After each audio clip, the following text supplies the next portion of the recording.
Hello বন্ধুরা, আজকে শিখবো যে আমরা কিভাবে যে কোনো মোবাইলের অ্যাবাউট সেটিংয়ে যাব বা যে RAM status, memory status, version কিভাবে চেক করব। তো প্রথমে আমরা আমাদের সেটিংটাকে ওপেন করে নিচ্ছি। সেটিংটাকে ওপেন করার জন্য উপরে এখানে দেখতে পাচ্ছেন গোল করে অ্যারো, এখানে ক্লিক করবেন। এখানে ক্লিক করার পর নিচের দিকে চলে আসবেন, একদম নিচের মাঝখানের দিকে ঠিকঠাক এখানে লেখা আছে অ্যাবাউট ফোন।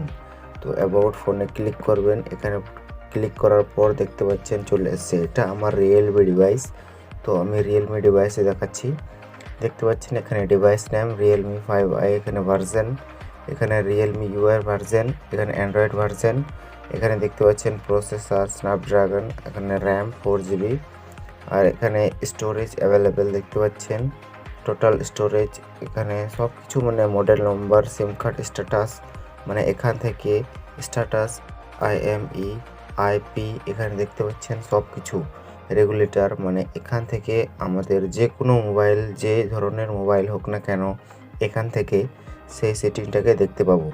তো ভিডিওটা যদি ভালো লাগে তো প্লিজ একটা ছোট্ট করে লাইক দিয়ে দেবেন। আর যদি নতুন হয়ে থাকেন আমার চ্যানেলে, প্রসন্ত টেক বাংলা চ্যানেলে সাবস্ক্রাইব করে রাখবেন, কেননা আমি এরকম নতুন নতুন অনেক ভিডিও নিয়ে আসতে চলেছি। তো প্রথমে আমার চ্যানেলটাকে যদি নতুন হয়ে থাকেন তো সাবস্ক্রাইব করে দেবেন।